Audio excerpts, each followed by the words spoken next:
ప్రతిధ్వనికి స్వాగతం. స్వాతంత్ర దినోత్సవాల్లో ఎర్రకోట వేదికగా ప్రధాని నరేంద్ర మోడీ కీలక ప్రకటన చేశారు. ఈసారి దీపావళికి జీఎస్టీపై డబల్ ధమాకా అంటూ అందరి దృష్టిని ఆకర్షించారు. కొన్ని గంటల్లోనే కేంద్ర ఆర్థిక శాఖ కీలక ప్రకటనతో వచ్చింది. 7 ఏళ్ల తర్వాత జీఎస్టీలో కీలక మార్పులు చేయబోతున్నట్టు తెలిపింది. ప్రధానంగా ఇప్పుడున్నటువంటి 4 స్లాబ్లను 2గా కుదించాలని ప్రతిపాదన తీసుకొచ్చింది. అంటే ఇక కేవలం 5%, 18% ఉంటాయి. అంటే 12% పరిధిలో ఉన్నటువంటి దాదాపు 99 సేవల్ని, పన్నుల్ని 5%లోకి తీసుకురాబోతున్నారు. ఈ మార్పుల వల్ల ఎలాంటి ప్రయోజనాలు ఉంటాయి, ఏ రంగాలపైన ప్రభావం ఉంటుంది, ముఖ్యంగా సామాన్య ప్రజలకు ఒరిగే లాభం ఏంటి, మొత్తం మీద దీనికి ఉన్నటువంటి దేశ పరోక్ష పన్నుల వ్యవస్థలో జరగబోయే మార్పులేంటి, ఇవే అంశాలపై నేటి ప్రతిధ్వని. చర్చలో పాల్గొంటున్న వారు సాయి ప్రసాద్ గారు, రిటైర్డ్ IAS అధికారి, అదేవిధంగా పరోక్ష పన్నుల ఆడిట్ విభాగంలో విశ్రాంత డైరెక్టర్గా కూడా చేశారు. అదేవిధంగా K. హనుమాన్లు గారు, సీనియర్ చార్టెడ్ అకౌంటెంట్. అదేవిధంగా D. వెంకటేశ్వరరావు గారు, కమర్షియల్ ట్యాక్స్ డిపార్ట్మెంట్లో retired officer. Sir, Sai Prasad గారు, ప్రధాని కీలక ప్రకటన చేశారు, మీకు అందరికీ తెలుసు. ఆ దీపావళికి డబల్ ధమాకా అన్నారు. ఆ తర్వాత కేంద్ర ఆర్థిక శాఖ మంత్రి కీలక మార్పులు చేయబోతున్నట్టుగా, 2 స్లాబులే ఉంచబోతున్నట్టుగా కూడా ఒక సంకేతాలు, ప్రతిపాదనలు ఇచ్చింది. ఈ ప్రకటన యొక్క ప్రాధాన్యం ఏంటి, దీని నేపథ్యాన్ని ఎలా చూడొచ్చు? జిఎస్టీ అమలు జరిపిన తర్వాత గత 7 సంవత్సరాలు దాటిన తర్వాత 7 సంవత్సరాల నుంచి కూడా ఈ స్లాబుల పైన కొంత చర్చ జరుగుతూ వచ్చింది. ముఖ్యంగా జిఎస్టీ 8 సంవత్సరాలు పూర్తవుతున్న సందర్భంగా జిఎస్టీ స్లాబ్ స్ట్రక్చర్లో కొన్ని మార్పులు వస్తాయి అనేటువంటి చర్చ గత ఒక 10-15 రోజులుగా ఫైనాన్షియల్ సెక్టర్స్లో చాలా విపరీతంగా జరుగుతోందండి. నిన్న ప్రధానమంత్రి గారు చేసినటువంటి ప్రకటన ద్వారా మనకి ఇప్పుడు జరగబోతున్నటువంటి సంస్కరణలు ఏవైతే జిఎస్టీ స్ట్రక్చర్లో ఉన్నటువంటి సంస్కరణలు, ఇవి అతి వేగంగా అమలు జరగబోతున్నాయనే విషయాన్ని మనకి తేటతెల్లమైంది. ఇక్కడ ముఖ్యంగా 4 ప్రధానమైనటువంటి అంశాలని ఈ జిఎస్టీ రిఫార్మ్, ఈ సంస్కరణల ద్వారా కొన్ని తీసుకొస్తున్నారు. దీని ద్వారా 4 ప్రయోజనాలని పొందేటువంటి అవకాశం ఉన్నది. మొదటి ప్రయోజనం రెవెన్యూ స్టెబిలిటీ. అనంటే కేంద్ర రాష్ట్ర ప్రభుత్వాలకు వచ్చేటువంటి ఆదాయము స్టేబుల్గా ఉండాలి. గత కొన్ని సంవత్సరాలుగా, అంటే 2017 జూలైలో మొదలైనప్పటి నుంచి ఇప్పటిదాకా జిఎస్టీలో మధ్యలో కోవిడ్ సమయాన్ని వదిలిపెట్టేస్తే జిఎస్టీ ఇన్కంలో మనకి స్టెడీ గ్రోత్ కనపడుతూ ఉంటుంది. ఇప్పుడు మనకి గత సంవత్సరం 22 లక్షల పైన కోట్ల రూపాయలు మనకి జిఎస్టీ ఆదాయం వచ్చింది. కాబట్టి ఆ తర్వాత ఇప్పుడు జిఎస్టీ సెస్కి సంబంధించినటువంటి డెడ్ లైన్ ఏదైతే ఉన్నదో ఆ డెడ్ లైన్ పూర్తవుతున్న సందర్భంగా ఇప్పుడు కేంద్ర ప్రభుత్వానికి జిఎస్టీ సంస్కరణలు తీసుకురావడానికి కొంత వెసులుబాటు వచ్చింది. ఈ వెసులుబాటును ఉపయోగించుకుంటూ జిఎస్టీ రేట్ స్ట్రక్చర్లో ఉన్నటువంటి మార్పులను చేస్తూ, అలాగే ప్రభుత్వాల యొక్క ఆదాయం తగ్గకుండా చూడటం అనేటువంటిది ఇది ప్రధానమైనటువంటి లక్ష్యం. ఇది మొదటి లక్ష్యం. రెండవ లక్ష్యం, జిఎస్టీ స్లాబుల్లో 4 రకాల కంటే ఎక్కువ స్లాబులు ఉండటం వల్ల గత కొంతకాలంగా జిఎస్టీలో కొంత లిటిగేషన్ పెరుగుతూ వచ్చింది. ఈ లిటిగేషన్ని బాగా తగ్గించాలి. ముఖ్యంగా క్లాసిఫికేషన్కి సంబంధించినటువంటి లిటిగేషన్లు ఏవైతే ఉన్నాయో అనంటే ఏ వస్తువులు ఏ పరిధిలోకి వస్తాయి, దాన్ని ఆ వస్తువు యొక్క రేట్ ఏ విధంగా ఉండాలి అన్న దాని మీద గత కొంతకాలంగా కొంత లిటిగేషన్లు జరుగుతూ ఉన్నాయి. ఈ లిటిగేషన్లు చాలా తగ్గించాలి అన్నటువంటి ప్రయోజనాన్ని ఈ జిఎస్టీ సంస్కరణల ద్వారా ఆశిస్తున్నారు. మూడవ ప్రయోజనం ease of doing business and ease of compliance. అంటే వ్యాపారం చేయటంలో సరళంగా ఉండాలి. 2, ఈ జిఎస్టీ పన్నుల యొక్క చట్టాన్ని వాళ్ళు అమలు జరపడంలో ఈ ట్యాక్స్ పేయర్స్ అందరికీ కూడా ఇది సరళంగా ఉండాలి అనేటువంటి ఒక ఆబ్జెక్టివ్. ఇది మూడవ ఆబ్జెక్టివ్. 4వ ఆబ్జెక్టివ్ ఏదైతే ఉన్నదో, ఇప్పుడు ఉన్నటువంటి ఇన్వర్టెడ్ ట్యాక్స్ స్ట్రక్చర్ అనంటే ఇన్పుట్స్ మీద, అనంటే ఏదైతే వస్తువులను తయారు చేయడానికి అన్ని ప్రోడక్ట్స్లో కాదు, కానీ కొన్ని ప్రోడక్ట్స్లో ఎట్లా ఉందనంటే ఇన్వర్టెడ్ ట్యాక్స్ స్ట్రక్చర్ ఉంది. ఇన్వర్టెడ్ ట్యాక్స్ స్ట్రక్చర్ అనంటే వాటి ఇన్పుట్స్ మీద ట్యాక్స్ ఎక్కువగా ఉంటుంది, అవుట్పుట్ మీద ట్యాక్స్ తక్కువగా ఉంటుంది. అనంటే ఏదైనా ఒక ప్రోడక్ట్ తయారు చేయడానికి ముడి సరుకుల మీద ఉన్నటువంటి పన్ను 18 నుంచి 28% కూడా ఉండే అవకాశం ఉంది. కానీ ఆ ప్రోడక్ట్ యొక్క ఫైనల్ ప్రోడక్ట్ మీద 12% ఉందనుకోండి, అతనికి ఇన్పుట్స్ మీదనేమో ట్యాక్స్ ఎక్కువ, అవుట్పుట్ మీదనేమో ట్యాక్స్ తక్కువ. కాబట్టి అతనికి ఇన్పుట్ ట్యాక్స్ క్రెడిట్ ఎప్పుడు కూడా మిగిలిపోతూ ఉంటుంది. ఇట్లా మిగిలిపోయినటువంటి ఇన్పుట్ ట్యాక్స్ క్రెడిట్ని రీఫండ్ తీసుకోవటంలో కొన్ని ఇబ్బందులు ఉంటూ ఉంటాయి.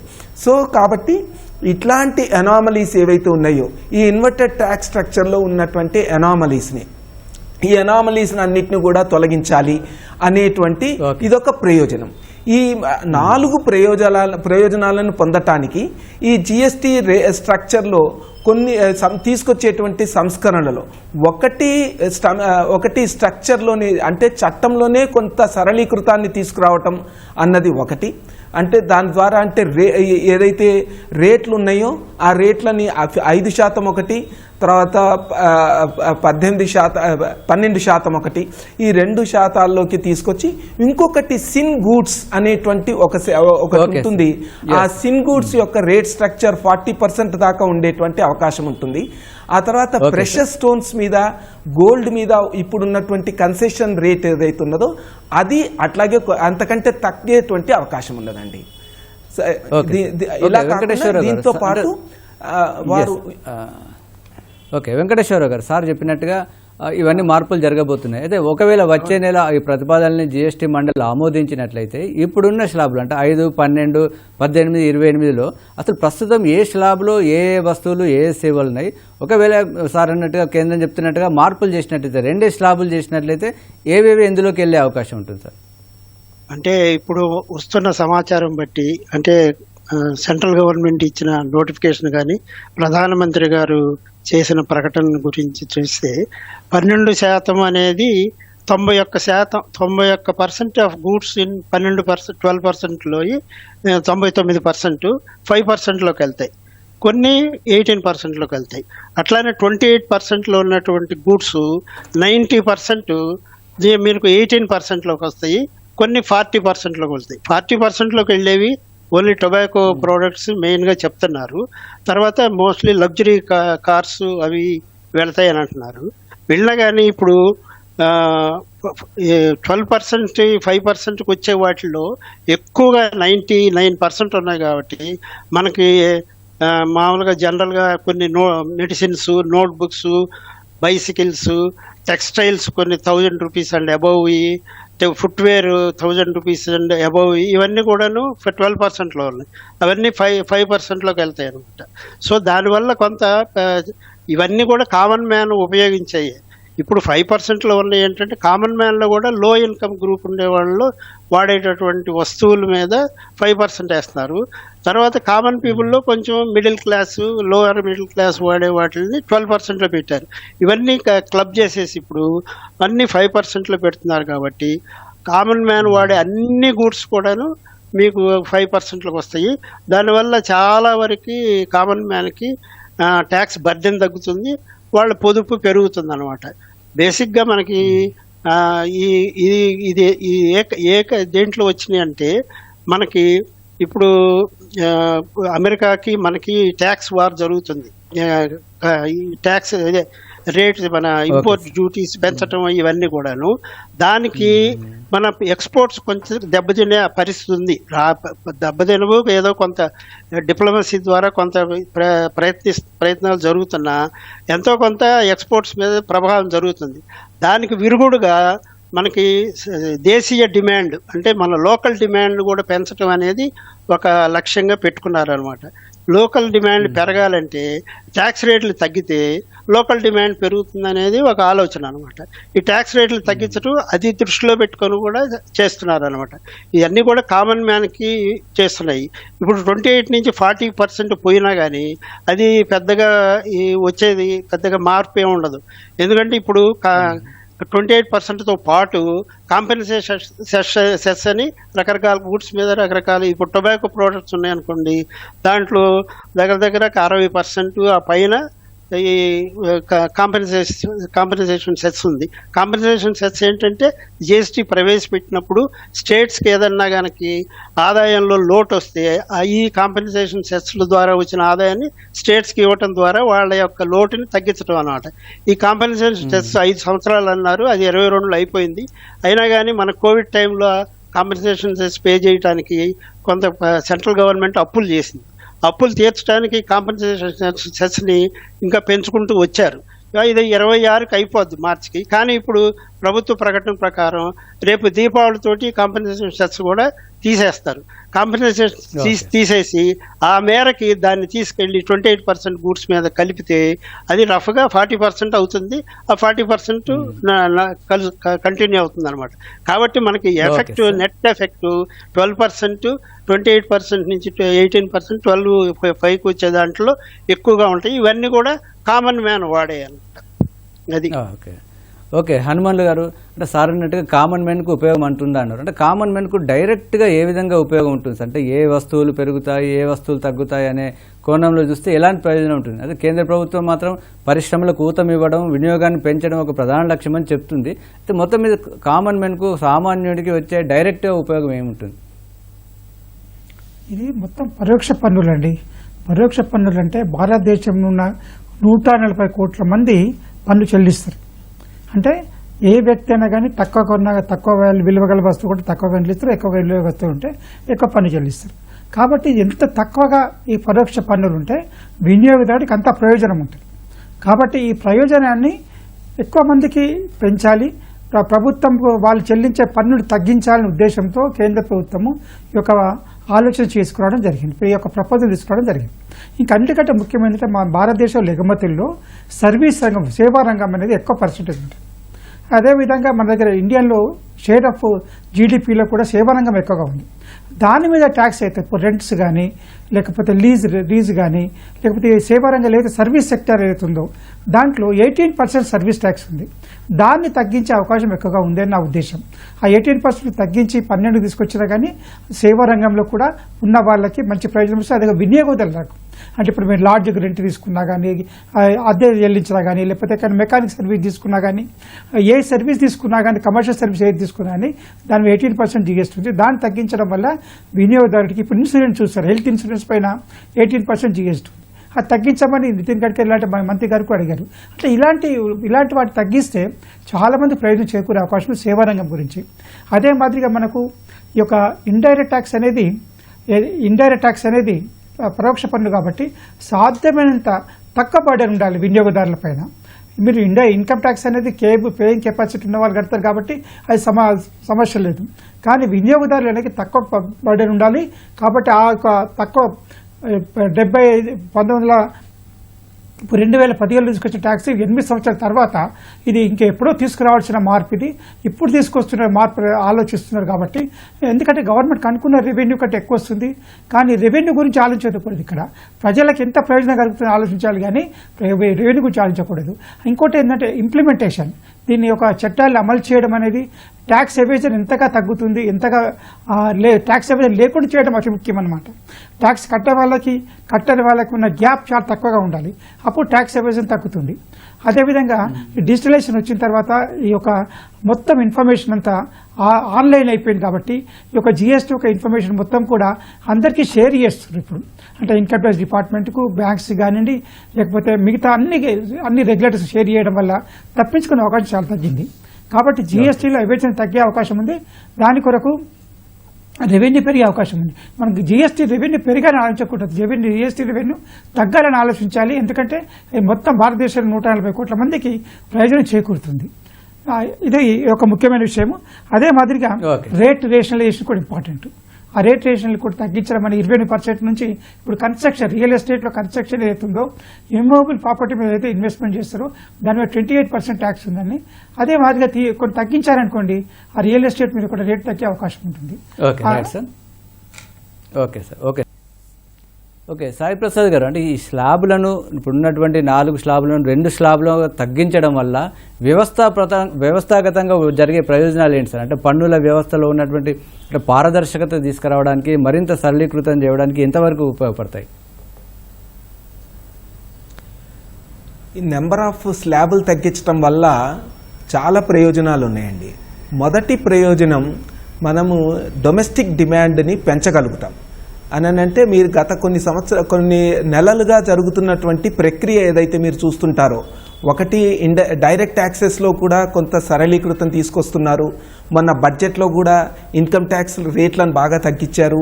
ఇప్పుడు జిఎస్టీలో 2 స్లాబులు తీసుకురావటం వల్ల ప్రజల దగ్గర డబ్బులు పెరిగేటువంటి అవకాశం ఉన్నది. అంటే ప్రజలు వినియోగించడానికి కావలసినటువంటి వినియోగ వస్తువుల్ని సేవల్ని కొనుక్కోవడానికి వాళ్ళ దగ్గర డబ్బులు ఉంటాయి కాబట్టి వాళ్ళు ఎక్కువ డిమాండ్ క్రియేట్ చేయగలుగుతారు.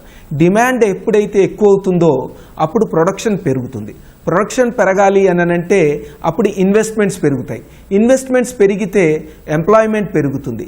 ఎంప్లాయ్మెంట్ పెరిగితే మళ్ళీ దాని ద్వారా ఎకానమీ గ్రోత్ అయ్యి దాని స్పైరలింగ్ ఇంపాక్ట్ తోటి మళ్ళీ ఒక రకంగా చూస్తే మనకి ట్యాక్సెస్ కూడా పెరుగుతాయి. ఈ విధంగా మన ప్రస్తుతం ఉన్నటువంటి గ్రోత్ రేట్ ఏదైతే ఉన్నదో అది 6.5% annual growth rate of the nation ఏదైతే ఉన్నదో అది వికసిత భారత్ ఉన్నటువంటి లక్ష్యాల మేరకి దీన్ని మరింత వేగంగా తీసుకుపోవాలి అంటే ఈ ట్యాక్స్ స్ట్రక్చర్స్ని తగ్గించాల్సినటువంటి అవసరం ఉంటుంది. అంటే డొమెస్టిక్ డిమాండ్ని పెంచాలి. అదే ఈ విధంగా పెంచుతున్నారు. ఇది మొదటి ప్రయోజనం. రెండవ ప్రయోజనం ఏంటంటే ఇప్పుడు ఉన్నటువంటి ట్యాక్స్ స్ట్రక్చర్లో కొన్ని అనామలీస్ ఏవైతే ఉన్నాయో ఆ అనామలీస్ అన్నీ కూడా తగ్గిపోతాయి. ఇప్పుడు మనకి ఇప్పుడున్నటువంటి జిఎస్టీ ట్యాక్స్ స్ట్రక్చర్లో ఒక 21% ఐటమ్స్ అంటే 21 టోటల్ మన దగ్గర ఉన్నటువంటి గూడ్స్ అండ్ సర్వీసెస్ని ఒక 100గా భావించే 100% అనుకుంటే దాంట్లో 21% ఐటమ్స్ 5% ట్యాక్స్ రేట్స్లో ఉన్నాయండి. 19% ఐటమ్స్ 12% ట్యాక్స్ రేట్స్లో ఉన్నాయి. 44% ఐటమ్స్ 18% ట్యాక్స్ రేట్లో ఉన్నాయి. 3% ఐటమ్స్ 28% ట్యాక్స్ రేట్లో ఉన్నాయి. 17% ఐటమ్స్ వాటి మీద ట్యాక్స్ లేదు అసలు, అంటే జిఎస్టీ లేదనమాట. సో ఇన్ని స్లాబులు ఉండటం వల్ల ఇవి కాక మళ్ళీ మనకి ప్రెషస్ మెటల్స్ మీద, గోల్డ్, వీటి మీద ఇంకొక కన్సెషనల్ రేట్ ఆఫ్ ట్యాక్స్ ఉందండి. ఇట్లా ఇన్ని ట్యాక్స్ స్ట్రక్చర్స్ ఉండటం వల్ల చాలా కన్ఫ్యూజన్, కంప్లైన్స్లో చాలా ఇబ్బందులు ఉన్నాయి. మీరు ఒక స్మాల్ ఎంఎస్ఎంఈ కానీ లేకపోతే ఒక్క ట్యాక్స్ పేయర్ని టర్న్ ఓవర్ ఉన్నటువంటి కొంచెం మినిమం టర్న్ ఓవర్ ఉన్నటువంటి ట్యాక్స్ పేయర్స్ని వాళ్ళని కనుక మీరు చూసినట్టయితే ముఖ్యంగా కొంచెం ఒక 10 to 15 crores టర్న్ ఓవర్ ఉన్నటువంటి ఆర్గనైజేషన్స్, ఇంకా అంతకంటే పెద్ద టర్న్ ఓవర్స్ ఉన్నటువంటి organizations GST return 3B file చేయాలి అంటే ఆ జిఎస్టీ 3B ఫైల్ చేసేటప్పటికి ఎంతో వాళ్ళ ఒక 3-4 రోజుల నుంచి కసరత్తు చేయాల్సి వస్తుంది. అట్లాగే జిఎస్టీఆర్ 9 ఫైల్ చేయడానికి చాలా కసరత్తు చేయాల్సి వస్తుంది. ఇట్లా ఈ కంప్లైంట్స్లో చాలా కాంప్లికేషన్స్ ఉన్నాయి. ఇప్పుడు ఈ రేట్ స్ట్రక్చర్ని రేషనలైజ్ చేయటంతో పాటు ఈ ప్రభుత్వంలో ఇప్పుడు ఈ పన్ను విధానంలో కూడా కొన్ని మార్పులు తీసుకొస్తున్నారు. జిఎస్టీ ఒరిజినల్గా ఎప్పుడైతే ఎన్విసేజ్ చేశారో ఆ ఎన్విసేజ్ చేసినప్పుడు ఆటో పాపులేటెడ్ జిఎస్టీ రిటర్న్స్ అనేటువంటి కాన్సెప్ట్ ఉండేది. ఆ ఆటో పాపులేటెడ్ జిఎస్టీ రిటర్న్స్ అన్నటువంటి దాన్ని కొన్ని కారణాల వల్ల ఆ రోజుల్లో 2017లో పూర్తిగా ఇంప్లిమెంట్ చేయలేకపోయారు. జిఎస్టీఆర్ 3 అన్నది ఇంప్లిమెంట్ చేయకుండా ఆ రోజున కొంత దాన్ని ఆపి జిఎస్టీ 3B అన్నది జిఎస్టీఆర్ 3 బదులుగా తీసుకొచ్చారు. ఆ తర్వాత జిఎస్టీఆర్ 2 ఏదైతే ఆటోమేటిక్గా పాపులేట్ అయ్యి ఆటో రికన్సిలియేషన్ అయ్యి ఇవన్నీ అయ్యేటువంటివన్నీ కూడా ఈ ఆటోమేటిక్ ప్రాసెసెస్ అన్నీ కూడా చాలా లేకుండా జరిగినాయి. ఇప్పుడు ఈ పన్ను రేట్ల సరళీకృతం ద్వారా ఇవన్నీ కూడా సరళీకృతం అవుతాయి. కాబట్టి ఒకటి ఈ పన్ను ట్యాక్స్ రిటర్న్స్ ఫైల్ చేసే వాళ్ళకి ప్రయోజనం, 2 వాళ్ళకి ఇన్పుట్ ట్యాక్స్ పొందటానికి ప్రయోజనం, 3 ప్రజలకి దాంట్లో పన్ను తగ్గుతుంది కాబట్టి వాళ్ళకి వాళ్ళ ఇంకా కొన్ని ఎక్కువ వస్తువులు కొనుక్కోవడానికి ప్రయోజనం, 4 మొత్తం ఎకానమీకి కూడా ప్రయోజనం, ఎందుకంటే గ్రోత్ రేట్ పెరుగుతుంది, ఎంప్లాయ్మెంట్ పెరుగుతుంది, దేశ ఆర్థిక పరిస్థితి బాగుపడుతుంది. ఇన్ని ప్రయోజనాలు ఉన్నాయి. ఓకే వెంకటేశ్వరరావు గారు, అదే ఇప్పుడు ఇక్కడ ఒక డౌట్ సార్ ఇంతకుముందు ఏమన్నారంటే 17% వస్తువులకు అంటే అసలు పన్ను లేదంటున్నారు, 0%. అయితే ఇప్పుడు 2 స్లాబులు పెట్టడం వల్ల 5%, 18% ఉంటాయి. ఈ 0% ఉన్నటువంటి వీటి సంగతి ఏంటి సార్, వీటి పరిస్థితి ఎలా ఉంటుంది? ఇప్పుడు మనకి 0% అంటే నిల్ గూడ్స్ అనమాట, నిల్ రేటెడ్ గూడ్స్. వాటిల్లో 2 రకాలు ఉంటాయి మనకి. ఒకటేమో 0 రేటెడ్ ట్యాక్స్ గూడ్స్ అంటారు, goods or services. Zero rated అంటే ఎక్స్పోర్ట్ చేయటం కానీ లేకపోతే SEZ యూనిట్స్కి అమ్మిన వాటిని జీరో రేటెడ్ అంటారు. అంటే అవి ఎక్స్పోర్ట్ చేసినప్పుడు దాని మీద ట్యాక్స్ బర్డెన్ ఏమీ లేకుండా ఎక్స్పోర్ట్ అయ్యేటట్టుగా చూడడానికి అప్పుడు దాకా ఆ గూడ్స్ సర్వీస్ మీద ఇప్పుడు కట్టిన ట్యాక్స్ని రిఫండ్ ఇస్తారనమాట. That is called zero rated. అది ట్యాక్స్ పడుతూ వస్తాయి కానీ ఎక్స్పోర్ట్ టైంకి అవి జీరో రేట్ అయిపోతాయి అనమాట. ఇంకోటి నిల్ రేటు, ఇందాక మీరు చెప్పినట్టుగా ట్యాక్సే వేయరు అసలు వాటి మీద. ట్యాక్స్ వేయకపోవటం వల్ల వాటి వల్ల ఏంటంటే వాటి మీద కట్టినటువంటి ఇన్పుట్ ట్యాక్స్ క్రెడిట్ ఏవైతే ఉన్నాయో అవన్నీ కూడా నిలిచిపోతాయి. ఆ ప్రైసెస్ ఏమి తగ్గవు కానీ ఆ చివరి స్టేజ్లో ఏదైతే అమ్ముతారో జరుగుతుందో దాని మీద మాత్రం ట్యాక్స్ పడదు. అంతకుముందు దాకా వాడినటువంటి రా మెటీరియల్స్ కానీ వాటి మీద ఏదైనా ట్యాక్స్ కట్టుంటే అవి దాని మీద ట్యాక్స్ బర్డెన్ ఫినిష్డ్ గూడ్స్ మీద ఉంటుంది. అది చాలా వరకు only at the end point. కానీ బేసిక్ ఏంటంటే నిల్ రేటెడ్ మీద ట్యాక్స్లు మనకు పెద్దగా ఏమి రావు. ఎందుకంటే అవన్నీ కూడా వెరీ వెరీ కామన్ మ్యాన్ వాడేటటువంటి వస్తువులు, fresh vegetables, fresh fruits, fresh milk, ఇట్లాంటివి అన్నమాట, ఎగ్స్, ఇవన్నీ కూడా. తర్వాత సిరియల్స్ రైస్ కానీ వీట్ కానీ అంటే ప్యాక్ చేయకుండా లూజ్గా అమ్మినటువంటి సిరియల్స్ కానీ ఇవన్నీ జీరో రేటెడ్ గూడ్స్. ఇప్పుడు సిరియల్స్ కానీ అవి పెంచడానికి కావాల్సినటువంటి ఫర్టిలైజర్స్ వీటి మీద ట్యాక్స్ పడుతుంది. అవన్నీ సిరియల్స్ ప్రైస్లో కలిసిపోయి ఉంటాయి. సిరియల్స్ మనం చివరిలో అమ్మేటప్పుడు ట్యాక్స్ పడదు కానీ ఆ ట్యాక్స్ బర్డెన్ అంతా అక్కడ చివరి దాకా క్యారీ అవుతుంది. సో అది దానివల్ల మనకి ఆ ట్యాక్స్ ఫర్టిలైజర్స్ మీద వాటి మీద వచ్చిన ట్యాక్స్ గవర్నమెంట్ దగ్గర ఉండిపోతుంది. కానీ దానికంటే ముఖ్యంగా ఏంటంటే మనకి 5% గూడ్స్, ఇందాక మనం అనుకున్నట్టుగా కొంత ఏ పర్సంటేజ్లో 5% గూడ్స్ ఉన్నాయి, ఏ పర్సెంట్లో 12% గూడ్స్ ఉన్నాయి అనుకున్నాం కదా. మనకు మొత్తం 22 lakh crores వచ్చింది లాస్ట్ టైము 24-25లో. దాంట్లో మనకి 65% రెవెన్యూ 18% గూడ్స్లో నుంచి వచ్చింది, 5% రెవెన్యూ 12% గూడ్స్లో నుంచి వచ్చింది, 7% రెవెన్యూ 5% గూడ్స్లో నుంచి వచ్చింది. అంటే మేజర్ ట్యాక్స్ మనకి 18% గూడ్స్లో నుంచి వచ్చింది అనమాట. 65% మనకి ఇప్పుడు మారుతున్నటువంటి రేట్లు ఏవైతే ఉన్నాయో అవి 18%, 12% అనేది 5కి వెళ్తాయి కదా. అది ఆ 5% యొక్క రెవెన్యూ ఏదైతే ఉందో అది మనకు కొంత ఎఫెక్ట్ అవుతుంది గవర్నమెంట్కి. అది ఎంత అంటే రఫ్గా మనకి 22 lakh crores ఇప్పుడు 12% గూడ్స్కి ఒక 1.1 lakh crores 12% గూడ్స్ నుంచి వస్తుంది. దాంట్లో నుంచి ఒక 60 లక్షల కోట్లు గవర్నమెంట్ రెవెన్యూ లాస్ అయ్యే అవకాశం ఉంది. అది ప్రజలకు సేవ్ అవుతుంది. అట్లానే మనకి 28% గూడ్స్ మీద 11% ట్యాక్స్ వస్తుంది. అంటే 2 lakh crores రఫ్గా వస్తుంది అనమాట. దాంట్లో నుంచి ఒక 18,000, అది 28 నుంచి 18కి వస్తుంది కాబట్టి అది ఒక 18,000 crores లాభం వస్తుంది. అయితే ఇవన్నీ కూడాను రెవెన్యూ న్యూట్రాలిటీ వస్తుంది ఇట్లా తగ్గించినా కానీ. ఎందుకు అనుకుంటామంటే మనం ఇందాక అనుకున్నట్టు కదా, ఈజ్ ఆఫ్ డూయింగ్ బిజినెస్ పెంచటము, తర్వాత స్ట్రక్చరల్ రిఫార్మ్స్ GSTలో తేవటం, ఇవన్నీ ఐసోలేటెడ్గా చేయరు. ట్యాక్స్ రేట్లు మార్చడం అనేది స్ట్రక్చరల్ రిఫార్మ్స్ తోటి పాటుగా చేస్తారు. ఇవన్నీ రేపు GST కౌన్సిల్ మీటింగ్స్ లో కానీ తర్వాత కానీ తీసుకుంటారు. స్ట్రక్చరల్ రిఫార్మ్స్ లో ఇన్వర్టెడ్ డ్యూటీ స్ట్రక్చరు, తర్వాత ease of filing returns, pre filled returns file చేయటము, ఇవన్నీ జరుగుతాయి. అట్లనే ఫ్యూర్ స్లాబ్స్ వల్ల మనకి క్లాసిఫికేషన్ డిస్ప్యూట్స్ పోతాయి, సింప్లిఫైడ్గా కంప్లయన్స్ ఉంటుంది. రెవెన్యూ కూడా ఈ ఇమీడియట్గా తగ్గినా కానీ ఫ్యూచర్లో ఈ రిఫార్మ్స్ వల్ల పెరుగుతుంది అనమాట. పెరిగినప్పుడు ఇప్పుడు మనకు ఒక చిన్న ఎగ్జాంపుల్ చెప్తాను. టెక్స్టైల్స్ ఉన్నాయి. టెక్స్టైల్స్ మనకి మేజర్ ఎక్స్పోర్ట్ ప్రోడక్ట్, యుఎస్కి కానీ అదర్ కానీ. ఇవి మనకు బంగ్లాదేశ్ నుంచి కానీ లేకపోతే ఇంకో అదర్ కంట్రీస్ నుంచి బాగా సివియర్ కాంపిటీషన్ ఉంది. టెక్స్టైల్స్లో ఇప్పుడు ఎలా ఉందంటే రేట్ స్ట్రక్చర్స్, ఒకటి కాటన్ మీద 5%, కాటన్ యార్న్ మీద 12%, పాలియస్టర్ యార్న్ మీద 18%, అట్లనే ఫినిష్డ్ ప్రోడక్ట్స్లో 1000 రూపీస్ పర్ రీటైల్ ప్రైస్ ఉన్నటువంటి టెక్స్టైల్స్కి 12%, అబౌవ్ 1000 అయితే కింద అయితే 5%, అట్లా ఉన్నాయి అన్నమాట. సో ఫినిష్డ్ గూడ్స్కి ఈ రా మెటీరియల్స్కి రకరకాల రేట్లు. అంటే ఫినిష్డ్ గూడ్స్ ఏమో ప్రైస్ మీద చేస్తున్నారు, వీటి మీద చేస్తున్నారు. ఇవన్నీ కూడా ఓకే. హనుమాన్లు గారు, అంటే ప్రస్తుతం ఈ కొత్తగా ప్రతిపాదనలలో 12% ఉన్న వాటిని దాదాపుగా 99% 5%లోకి మారుస్తారనేది కొంత ఆశాజనకంగా ఏదో సంతోషంగా ఊరించే విధంగా కనిపిస్తుంది. మొత్తం మీద ఈ మార్పులు చేర్పుల వల్ల ఒక వ్యక్తికి, ఒక సగటున ఒక పర్సన్కి ఎంత లాభం ఉండే అవకాశం ఉంటుంది, లేక కుటుంబ పరంగా చూస్తే ఒక కుటుంబానికి ఎంత ఆదా అవుతుందంటారు సార్? సరే, ఆదా అనేది దేని మీద ఆధారపడి ఉంటుంది అంటే వాళ్ళు పెట్టే ఖర్చులపైన ఆధారపడి ఉంటుంది.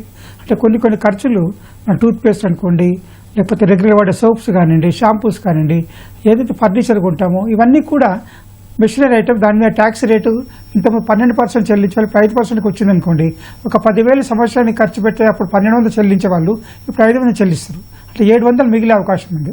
అంటే ఈ విధంగా వాళ్ళు చేసే ఖర్చులపైన మన ట్యాక్స్ తగ్గే అవకాశం ఉంటుంది. అదొకటి. ఇంకొకటి ఏంటంటే మనం ఎంత ఖర్చులు ట్యాక్స్ లేని ఐటమ్ ఉందనుకోండి దాంట్లో ఎఫెక్ట్ లేదు. అంటే ఇప్పుడు కూరగాయలు అనుకోండి, పాలు అనుకోండి, వాటిపై ఎలాగో ట్యాక్స్ లేదు కదా, దాని మీద ఎఫెక్ట్ ఉండదు. కానీ ఏవైతే మనము tax rate, high rate of tax 18% వస్తువులు, 12% వస్తువులు ఏవైతే మనం ఉంటామో వాటిపైన చెల్లించే ట్యాక్స్ ఎక్కువగా సూపర్ మార్కెట్లో కొన్ని వస్తువులు కానివ్వండి, లేకపోతే రెగ్యులర్గా వాడుకునే వస్తువులు కానీ వాటిపైన ఉండే ట్యాక్స్ తగ్గుతుంది. కాబట్టి దానివల్ల ప్రతి కుటుంబానికి ఖర్చు తగ్గే అవకాశం ఉంటుంది. అది పొదుపు జరిగే అవకాశం ఉంటుంది. ఇంకొకటి అంటే జీఎస్టీలో మెయిన్ ఇష్యూ ఏంటంటే క్లాసిఫికేషన్. ఈ ప్రోడక్ట్ 12%లకు వస్తుందా, 5%లకు వస్తుందా, 18%లకు వస్తుందా, 28%లకు వస్తుందా అనే విషయంలో కొన్ని కన్ఫ్యూజన్స్ వల్ల చాలా డిస్ప్యూట్స్ అయినాయి. ఆ డిస్ప్యూట్స్ అనే క్లారిటీ కావాలి. ఆ ప్రోడక్ట్స్లో కానీ వాటిలో రేట్ విషయంలో క్లారిఫికేషన్ ఇవ్వాల్సిన అవసరం ఉంది. ఇంకోటి ఇన్పుట్ ట్యాక్స్ క్రెడిట్. అంటే జనరల్గా జీఎస్టీలో మెయిన్ ఇష్యూ వచ్చేది ఇన్పుట్ ట్యాక్స్ క్రెడిట్ మీద డిస్ప్యూట్ వస్తుంది. ఒక వ్యక్తి కొన్నతను అమ్మినతనికి డబ్బు చెల్లిస్తాడు. అమ్మినతను ఏం చేస్తానంటే అతను గవర్నమెంట్ చెల్లించకపోవడం వల్ల ఎవరైతే కొన్నతను అతనికి ఇన్పుట్ ట్యాక్స్ క్రెడిట్ రాదు. ఎందుకంటే ఇతను ఎవరికైతే డబ్బులు ఇచ్చాడో అతను చెల్లించలేదు, గవర్నమెంట్కు చెల్లించలేదు, డబ్బు కట్టలేదు, గవర్నమెంట్ అడిగే అవకాశం లేదు. ఈ చెల్లించిన ఏమనుకుంటాడంటే నాకు రావాల్సింది నేను కట్టాను కాబట్టి నాకు రావాలనుకుంటాడు. కానీ గవర్నమెంట్ చేయలేదు కాబట్టి గవర్నమెంట్ అడిగే అవకాశం ఉండదు. ఇలాంటి డిస్ప్యూట్స్ కూడా తగ్గించాల్సిన అవసరం ఉంది. దీని కొరకు ఎవరైతే సరుకులు ఉంటారో, ఎవరైతే పర్చేజర్ ఉంటారో వాళ్ళకు కూడా జీఎస్టీ కట్టే అవకాశం ఇవ్వండి. అది ఆటోమేటిక్ ఇన్పుట్ ట్యాక్స్ వీళ్ళు కడతారు కాబట్టి క్రెడిట్ వచ్చే అవకాశం ఉంటుంది. ఇంకోటి ఏంటంటే మనం చేయాల్సిన అన్నిటికంటే ముఖ్యమైన పని ఏంటంటే ట్యాక్స్ ఎవేజన్ తగ్గించాలి. చాలా మంది ఇప్పుడు మనము ఎన్నో హోటల్స్కి వెళ్తుంటాము, రెస్టారెంట్కి వెళ్తుంటాము, షాప్లోకి వెళ్తుంటాము, మనం ఎన్నో కడుతుంటాం ట్యాక్స్. ఆ ట్యాక్స్ జీఎస్టీ మనకు వస్తుంది, మనకు బిల్లు వస్తుంది, బిల్లో జీఎస్టీ అని ఉంటుంది. కానీ వాళ్ళు గవర్నమెంట్కి ఎంత చెల్లిస్తున్నారు అనేది అతి ముఖ్యమైన విషయం. ఆ ఎవేజన్ని తగ్గించగలగాలి. కలెక్షన్కు తర్వాత పేమెంట్, గవర్నమెంట్ పేమెంట్ మధ్యలో ఉన్న గ్యాప్ను తగ్గించగలగాలి. అప్పుడు మంచి రెవెన్యూ పెరిగే అవకాశం ఉంటుంది. ఇది ఇంప్లిమెంటేషన్ అనామలి. ఈ ఇంప్లిమెంటేషన్లో వచ్చిన సమస్యల్ని అధిగమించాల్సిన అవసరం ఉంది. Input tax credit, classification, evasion, ఈ 3 తగ్గించగలిగితే మంచి గవర్నమెంట్కి మంచి రెవెన్యూ పెరిగే అవకాశం ఉంటుంది. ఎలాంటి రేటు పెంచాల్సిన అవసరం ఉండదు. ప్రజలకు ఇంకా సౌకర్యం అంది, ఇంకా రేటు తగ్గించి ఎట్టి పరిస్థితుల్లో కూడా నా పర్సనల్ ఒపీనియన్ ఏంటంటే ఈ జీఎస్టీ ఎట్టి పరిస్థితులు కూడా 5% దాటకపోతేనే ప్రజలకు చాలా మంచిది. చెల్లించే వాళ్ళు కూడా సంతోషంగా చెల్లించే అవకాశం ఉంటుంది. Okay sir. Okay Sai Prasad గారు, అంటే ఇప్పుడు వస్తున్నట్టు వార్తల ప్రకారం అయితే 4 స్లాబుల్ని 2 స్లాబులుగా కుదిస్తామంటున్నారు. అంటే ఈ స్లాబులు తగ్గించడం వల్ల మొత్తం పరిష్కారం అవుతుందా సార్ అన్నట్టుగా? కానీ మొత్తం అసలు ప్రజల నుంచి కానీ మార్కెట్ నుంచి కానీ అసలు జీఎస్టీ నుంచి ఏం కోరుకుంటున్నారు ప్రభుత్వం నుంచి? అంటే గత 7.5 ఏళ్లలో ఎక్కువ వస్తున్నటువంటి డిమాండ్లు ఏంటి, ఎలాంటి మార్పులు కోరుకుంటున్నారు?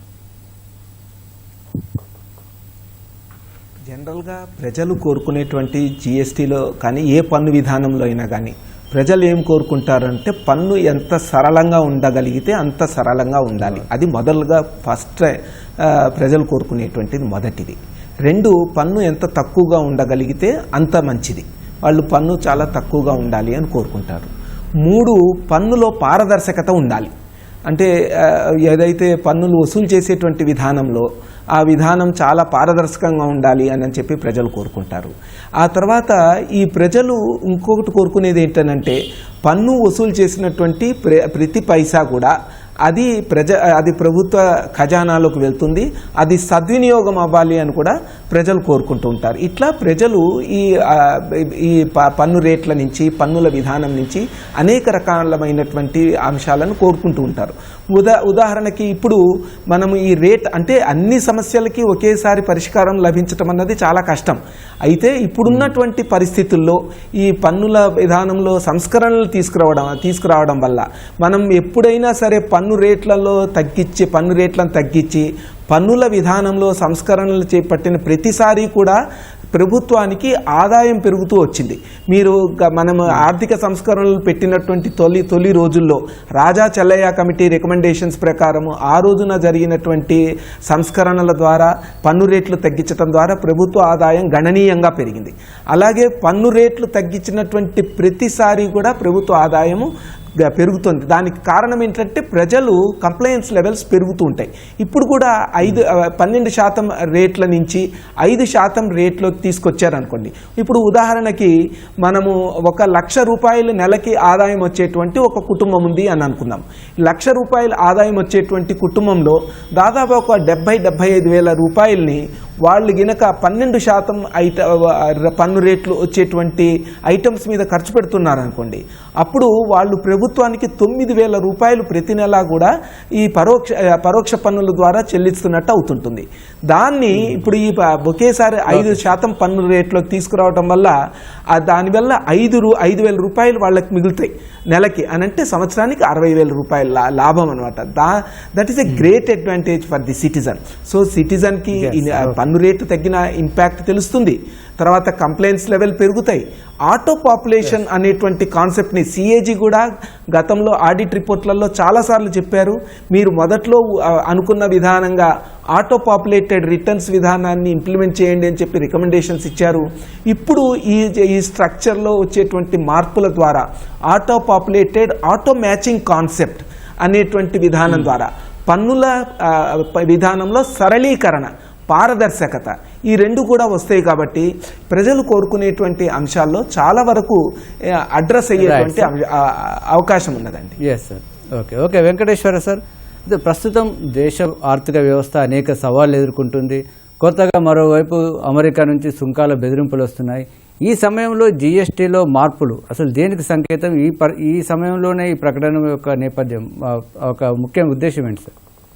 అదే ఇప్పుడు మనకి సుంకాల యొక్క అమెరికాతో సుంకాలు కానీ, ఈ మధ్యలో మనం ఫ్రీ ట్రేడ్ అగ్రిమెంట్ బ్రిటన్తో కూడా చేసుకున్నాము. ఇవన్నీ ఏంటంటే సుంకాల్లో ప్రపంచం మొత్తం మీద రకరకాల చేంజెస్ వస్తున్నాయి అన్నమాట. అవన్నీ మన ఎకానమీ మీద, మన ఎక్స్పోర్ట్స్ మీద, మన బ్యాలెన్స్ ఆఫ్ పేమెంట్స్ మీద ఏ రకంగా ప్రభావం చూపబోతున్నాయి అనేది ఒకవైపు చూస్తూ, తర్వాత మన లోకల్గా డిమాండ్ని కానీ, మన లోకల్గా మన ప్రజల యొక్క కొనుగోలు శక్తి పెంచడం కానీ, మన జనరల్ ఎకానమీని పెంచడం కానీ, ఎలాగ ఈ రెండింటిని అనుసంధానించాలనేది ప్రభుత్వం ఆలోచిస్తూ ఉంది. ఇప్పుడు ఈ సుంకాల యొక్క దీన్ని తట్టుకోవడానికి ప్రభావాన్ని ఇక్కడ లోకల్గా డిమాండ్ పెంచాలనేది ప్రభుత్వం కృతనిశ్చయంతో ఉంది. దాంట్లో పార్టీలుగానే ఈ సంస్కరణల్ని, పరోక్ష పన్నుల్లో సంస్కరణల్ని అతివేగంగా వితిన్ 15 డేస్లో తీసుకురావటము, రేపు దీపావళి నుంచి అమలు చేస్తామని చెప్పటం అనేది జరిగిందనమాట.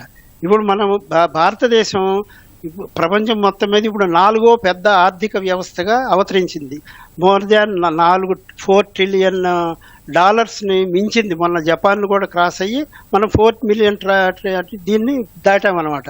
అట్లానే మనం ఈ ఇన్ఫ్రాస్ట్రక్చర్లో కూడా మనం బోల్డంత రెవెన్యూ ఎక్స్పెండిచర్ పెడుతున్నాం.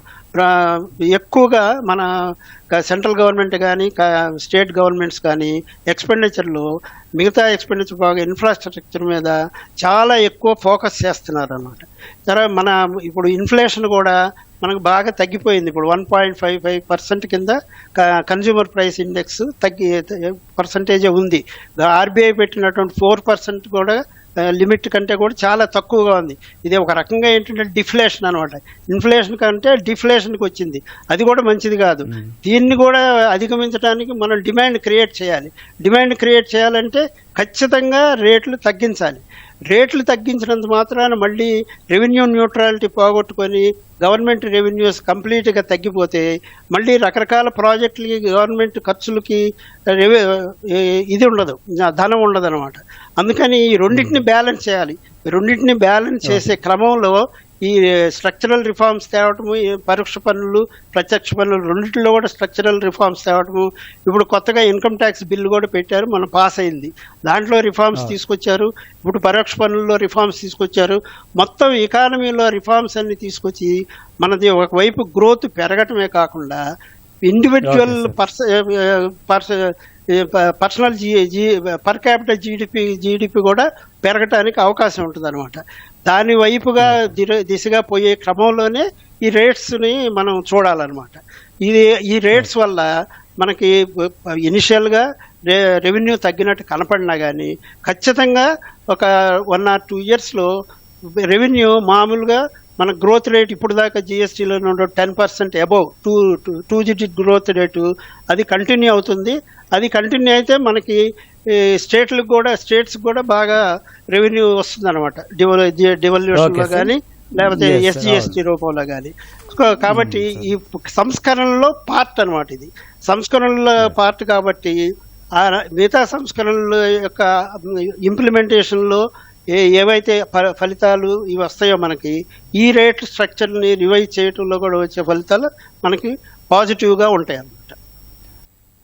ఓకే, హనుమాన్లు గారు, ఈ జిఎస్టీ అంటే ఈ స్లాబులు తగ్గించడం, ఇతర సంస్కరణలు కేంద్ర ప్రభుత్వం చేయాలనుకుంటున్నవి అమల్లోకి వచ్చినట్లయితే దీని ప్రభావం వడ్డీ రేట్లపై కానీ మొత్తం ద్రవ్యోల్బణం పైన కానీ ఏ విధంగా ఉంటుంది సార్? ద్రవ్యోల్బణం పైన, వడ్డీ రేట్ల పైన సానుకూల ప్రభావం ఉంటుంది. ఎందుకంటే దానివల్ల ధరలు తగ్గుతాయి. ధరలు తగ్గినప్పుడు వినియోగదారుల దగ్గర పొదుపు మిగులుతుంది. పొదుపు మిగిలిన పెట్టుబడి పెరిగే అవకాశం ఉంటుంది. వినియోగదారులకు ప్రయోజనం చేకూరుతుంది.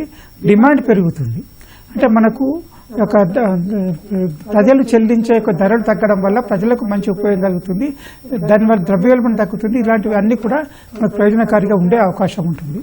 ఇంకొకటి ఏంటంటే మనకు దీంట్లో మ్యానుఫ్యాక్చరింగ్ సెక్టార్లో ఏదైతే ఉందో దానికి రేట్ తగ్గడం వల్ల వాళ్ళు తయారు చేసే వస్తువుల యొక్క రేట్ తగ్గడం, దానివల్ల కూడా వినియోగదారుల ప్రయోజనం చేకూరే విధంగా ఉంటుంది. వాళ్ళకు కూడా ప్రయోజనం చేకూరే అవకాశం ఉంటుంది. ఇది ఇండైరెక్ట్ ట్యాక్స్ అనేది ఏంటంటే పరోక్ష పన్ను కాబట్టి వినియోగదారులు తీసుకొని ప్రభుత్వానికి చెల్లించాలి. కాబట్టి వినియోగదారులు ఎంత తక్కువగా చెల్లిస్తే ప్రభుత్వం అంత తక్కువగా చెల్లించబడుతుంది. కాబట్టి వినియోగదారులు ఎంత తక్కువ చెల్లిస్తే వినియోగదారులకు అంతగా ప్రయోజనం చేకూరుతుంది. కాబట్టి రేషనలైజేషన్ ఏదైతే ఉందో, రేట్ తగ్గించడం అనేది వినియోగదారులకు మంచి ప్రయోజనకారిగా ఉంటుంది. అదేవిధంగా మనకు వచ్చేసరికి ఇంకా ఇక్కడ మెయిన్ ఇంతకుముందు కూడా చెప్పినట్టుగా ఈ ఎవేజన్, ట్యాక్స్ ఎవేజన్ ఏదైతే ఉందో దాన్ని తగ్గించాల్సిన అవసరం ఎంతైనా ఉంది. వాళ్ళు ఎంత కలెక్షన్ చేస్తున్నారు, ఎంత పేమెంట్ చేస్తున్నారు అని చూడాల్సిన అవసరం, వెరిఫై చేయాల్సిన అవసరం ప్రాక్టికల్గా ఉంది. చాలామంది మనకు ఎంతమంది ప్రపంచ రిటైల్ కన్జ్యూమర్స్ హోటల్లో కానీ వేరే చోట ఎక్కడ కొన్నా కానీ అక్కడ మనము సూపర్ మార్కెట్ ఎక్కడ చెల్లిస్తాము. కానీ వాళ్ళు ప్రభుత్వాన్ని చెల్లిస్తున్నది ఎంత అనేది వెరిఫై చేయాల్సిన మానిటరింగ్ మెకానిజం ఉండాల్సిన అవసరం ఎంతైనా ఉంది. ఇక్కడ ట్యాక్స్ అనేది ఇంకోటి, కొందరు ట్యాక్స్ ఎంతో పెద్ద టర్న్ ఓవర్ ఉన్నా కానీ ట్యాక్స్ అసలు తీసుకోవడం ఉండదు, వాళ్ళు చెల్లించడం అసలే ఉండదు, తీసుకున్నా కానీ చెల్లించడం ఉండదు. ఇలాంటి కేసు, ఇలాంటి వాటిని కూడా ప్రభుత్వము అలాంటి వాటిపైన కఠినమైన చర్యలు తీసుకోవాల్సిన అవసరం ఉంది. Tax evasion more dangerous. పరోక్ష పన్నుల్లో ట్యాక్స్ ఎవేజన్ ఎంకరేజ్ చేయకూడదు. అక్కడైతే కాంపిటీషన్ పోతుంది, పోటీతత్వం పెరిగి ఇది ఇమ్మోరల్ కాంపిటీషన్ వస్తుంది. కాబట్టి ట్యాక్స్ ఎవేజన్ ఎట్టపట్ల ఎంకరేజ్ చేయకూడదు. అదేవిధంగా ఈ క్లాసిఫికేషన్ ఆఫ్ గూడ్స్ ఏదైతుందో దాన్ని కూడా ప్రయోజనకరంగా ఎలాంటి కన్ఫ్యూజన్ లేకుండా ఎప్పటికప్పుడు క్లారిఫై చేయాలి. మన కోర్టుకు వెళ్ళి చేయాల్సిన అవసరం లేకుండా అడ్వాన్స్ రూలింగ్ మెకానిజం ఏదైతుందో దాన్ని అడ్వాన్స్గా తొందరగా క్లారిఫై చేయడం అనేది చేస్తే ఇంకా ఎక్కువ ప్రయోజనం, కన్ఫ్యూజన్ క్లియర్. ఇక్కడ మెయిన్ ఏంటంటే క్లాసిఫికేషన్ కన్ఫ్యూజన్, రేట్ కన్ఫ్యూజన్ పోవాలి, ఇది తగ్గించాలి. ఓకే సాయి ప్రసాద్ గారు, అంటే మొత్తం మీద ఈ మార్పులు చేర్పుల వల్ల మేక్ ఇన్ ఇండియా వంటి కార్యక్రమాలకు ఏ విధంగా ఉపయోగపడుతుంది, అదేవిధంగా దేశంలో ఉన్నటువంటి ఎంఎస్ఎంఈలకు, అదేవిధంగా స్థిరాస్తి రంగం లాంటి రంగాలకు ఏ విధంగా ఈ బూస్టప్ ఇస్తుందా, ఎలాంటి ఎఫెక్ట్ ఉంటుంది సార్? మొత్తం మీద చూసుకుంటే ముఖ్యంగా ఎంఎస్ఎంఈకి, ఇండస్ట్రీకి, ఎకానమీకి ఈ రేట్ రేషనలైజేషన్ అన్నది చాలా ఉపయోగంగా ఉంటుందండి. ఇప్పుడు ట్యాక్స్ టు జిఎస్డిపి రేషియో ఏదైతే ఉన్నదో ఈ ట్యాక్స్ రేషనలైజేషన్ వల్ల ట్యాక్స్ టు జిఎస్డిపి రేషియో అన్నది, ట్యాక్స్ టు జీడిపి రేషియో అన్నది తగ్గుతుందండి. So tax to GDP ratio తగ్గటం వల్ల ఇప్పుడు ఏదైతే మనము fourth largest economy in the world ఉన్నాము. ఈ ఫోర్త్ లార్జెస్ట్ ఎకానమీ నుంచి మనం అతి త్వరలో థర్డ్ లార్జెస్ట్ ఎకానమీలోకి రావాలి. And we have to gradually get into the second largest economy in the world because we are the most populous country in the world. కాబట్టి ఆ దిశగా మనం కనుక ప్రయాణం చేయాలి అని అంటే డొమెస్టిక్ డిమాండ్ క్రియేట్ కావాలి. డొమెస్టిక్ డిమాండ్ క్రియేట్ కావటానికి పన్ను రేషనలైజేషన్ ఏదైతే ఉన్నదో అది one of the reform process అన్నమాట. ఆ రిఫార్మ్ ప్రాసెస్ ద్వారా కంప్లైన్స్ లెవెల్స్ని సరళీకరణ చేయటం వల్ల ఏదైతే ఇప్పుడున్నటువంటి ట్యాక్స్ స్ట్రక్చర్లో ఉన్నటువంటి మార్పులు తీసుకురావటం ద్వారా ఇన్ఫర్మేషన్ టెక్నాలజీని బాగా వాడి ఏఐని బాగా వాడి ఏదైతే ఇప్పుడు ఆటో పాపులేటెడ్ రిటర్న్ మెకానిజం తీసుకురావటం ద్వారా కంప్లైంట్స్ లెవెల్స్ పెంచుతాయో అప్పుడు ఎంఎస్ఎంఈస్ మీద బర్డను, ఇండస్ట్రీస్ మీద బర్డను, ఒకవైపేమో కంప్లైంట్స్ బర్డన్స్ తగ్గిపోతాయి, రెండో వైపేమో డిమాండ్ పెరిగింది కాబట్టి వాళ్ళ ప్రొడక్షన్ లెవెల్స్ పెరుగుతాయి. వాళ్ళు ప్రొడక్షన్ లెవెల్స్ పెరిగితే వాళ్ళకి న్యాచురల్గానే ప్రాఫిట్ లెవెల్స్ పెరుగుతాయి. అయితే వాళ్ళకు వచ్చినటువంటి ఈ రిడక్షన్ ద్వారా వచ్చినటువంటి మొత్తం ప్రాఫిట్ని వాళ్ళు వినియోగదారులకి అందిస్తారా, దాంట్లో కొంత భాగమే వాళ్ళు అందించగలుగుతారా, ఇది కాలం నిర్ణయించాల్సినటువంటి అంశం. కానీ మొత్తం మీద చూసుకున్నట్టయితే ఒకటి ఈ జిఎస్టీ రేట్ రేషనలైజేషన్ ద్వారా ద్రవ్యోల్బణం మీద ప్రభావం ఉంటుంది. రెండు ఎంఎస్ఎంఈల మీద ముఖ్యంగా అన్ని సెక్టర్స్ మీద కన్స్ట్రక్షన్ సెక్టర్ మీద బాగా ఇంపాక్ట్ తగ్గేటువంటి అవకాశం ఉంటుందండి. ఎందుకంటే కన్స్ట్రక్షన్ రంగంలో కంప్లైంట్స్ లెవెల్స్కి చాలా కాంప్లికేషన్స్ ఉన్నాయి. ఇప్పుడు ఈ ఎంఎస్ఎంఈలో కూడా ఇట్లాంటివి కంప్లైంట్స్ లెవెల్ ఇష్యూస్ చాలా ఉన్నాయి, క్లాసిఫికేషన్ ఇష్యూస్ ఉన్నాయి. వీటిని అన్నిటిని కూడా ఇప్పుడు సరళీకరణ ద్వారా ఈ టెక్నాలజీ ద్వారా అవన్నీ ఇష్యూస్ తగ్గిపోతే వాళ్ళకున్నటువంటి కాస్ట్లు చాలా వరకు తగ్గిపోతాయి. కాస్ట్లు తగ్గిపోతే కాస్ట్ ఆఫ్ ప్రొడక్షన్ అన్నది కూడా బాగా తగ్గుతుందండి. ఈ విధంగా మనకి చాలా బెనిఫిట్స్ వచ్చేటువంటి అవకాశం. పన్నుల విధానంలో కీలక సంస్కరణలు కాబట్టి దీనిపైన ఈ ప్రభావం రానున్న రోజుల్లో ముఖ్యంగా స్టాక్ మార్కెట్పై ఎలా ఉండే అవకాశం ఉంది సార్? ఇప్పటికే ఊగిసలాటలో ఉంది కాబట్టి ఈ సమయంలో ఏమైనా జాగ్రత్తలు తీసుకోవాల్సిన అవసరం ఉంటుందా? స్టాక్ మార్కెట్ బేసిక్గా ఏంటంటే అది సెంటిమెంట్ మీద నడుస్తున్నది. అంటే ఇండస్ట్రీస్ స్ట్రాంగ్ అవుతాయా అనే హోప్ కనుక ఇన్వెస్టర్స్లో ఉంటే స్టాక్ మార్కెట్ ఆటోమేటిక్గా పెరుగుతుంది. కొంత ఇది ఉన్నా కానీ ఖచ్చితంగా ఇండస్ట్రీలో కాన్ఫిడెన్స్ ఉంటే ఎకానమీ గ్రో అవుతుంది, పొలిటికల్గా స్టెబిలిటీ ఉంది. ఈ ఫ్యాక్టర్స్ కనుక ప్రజల్లో ఒక పాజిటివ్ దృక్పథం ఉంటే స్టాక్ మార్కెట్ ఆటోమేటిక్గా పెరుగుతుంది. ఆ పాజిటివ్ దృక్పథం తేవటానికి, ఇండస్ట్రీలో హోప్ నింపటానికి, ప్రజల్లో కూడా ఆ స్టాక్ మార్కెట్ పట్ల భరోసా చేయడానికి ఇండస్ట్రీ పట్ల ఈ సంస్కరణలు చాలా ఉపయోగపడతాయి అన్నమాట. ఈ సంస్కరణల ద్వారా మనకి ఇండస్ట్రీ పెరుగుతుంది, ఖచ్చితంగా ప్రజల చేతుల్లో డబ్బులు ఎక్కువ మిగులుతాయి, దానివల్ల వాళ్ళ కన్సంప్షన్ పెరుగుతుంది.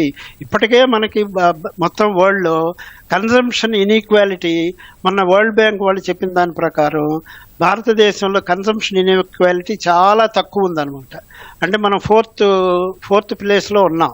యుఎస్ఏ, చైనా లాంటి దేశాల కంటే కూడా మనకి కన్సంప్షన్ ఇన్ఈక్వాలిటీ చాలా తక్కువగా ఉంది.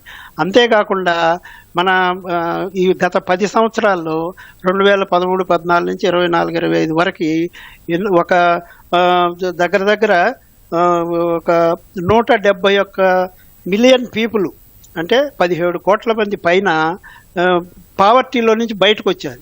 సో ప్రజల యొక్క ఇన్కమ్స్ స్లోగా పెరుగుతున్నాయి, ఇంకా పెంచాలి. అసలు ప్రజల యొక్క ఇన్కమ్స్ ఇంకా పెంచాలంటే పన్నుల సంస్కరణలు తప్పనిసరిగా తీసుకురావాలి. అంటే వన్ ఆఫ్ ది థింగ్ చెప్పినట్టుగా క్రెడిట్ స్ట్రక్చర్స్ ఇవన్నీ కూడా ఇన్ఫ్లుయెన్స్ చేస్తాయి. ఎంప్లాయ్మెంటు, క్రెడిట్ స్ట్రక్చర్స్ ఇవన్నీ కూడా ఇన్ఫ్లుయెన్స్ చేసిన పన్నులు కూడా వన్ ఆఫ్ దోస్ థింగ్స్ అన్నమాట. పన్నులు తగ్గించడం, పన్నుల రేషనలైజేషను, వీటి వల్ల ఖచ్చితంగా డిమాండ్ పెరుగుతుంది. డిమాండ్ వల్ల ఇండస్ట్రీస్ పెరుగుతాయి. ఇండస్ట్రీస్ పెరిగితే వాటి యొక్క లాభాలు పెరుగుతాయి. ఆ లాభాలతోటి ఫర్దర్ ఇన్వెస్ట్ చేయడానికి కుదురుతుంది. స్టాక్ మార్కెట్ మీద ప్రజలకి విశ్వాసం పెరుగుతుంది, స్టాక్ వాల్యూస్ పెరుగుతాయి అన్నమాట. సో ఇవన్నీ కూడా ఇంటర్లింక్డ్ ఉంటాయి. బ్యాంక్ రేట్లు తగ్గించడం, తర్వాత ఈ ఇన్ఫ్లేషన్ తగ్గటము, ఇవన్నీ కూడా యాక్ట్ చేస్తాయి. ఇవన్నీ కూడా అల్టిమేట్ గా కాన్ఫిడెన్స్ బిల్డ్ చేయటం అనమాట ఇండస్ట్రీ మీద, వీటి మీద. ఆ కాన్ఫిడెన్స్ బిల్డ్ ప్రాసెస్ లో ఇది కూడా ఒకటి అనమాట పన్నుల సంస్కరణలు. Okay sir, thank you sir. చర్చలో పాల్గొన్నందుకు సాయి ప్రసాద్ గారు, అదే వెంకటేశ్వర గారు, హనుమన్లు గారు, థ్యాంక్ యూ సార్. మొత్తం మీద ప్రధాని చేసినటువంటి కీలక ప్రకటన, దానికి అనుగుణంగా కేంద్ర ప్రభుత్వం ఆర్థిక శాఖ తీసుకొస్తున్నటువంటి ప్రతిపాదనలు ఇటు ఇండస్ట్రీలోను సాధారణ ప్రజలను కొత్త ఆశలు చిగురిస్తున్నాయి. దీపావళి ఎప్పుడొస్తుందా, ఎలాంటి ప్రయోజనాలు ఉంటున్నాయని ఎదురు చూసే పరిస్థితి కనిపిస్తుంది. ఇది నేటి ప్రతిధ్వని.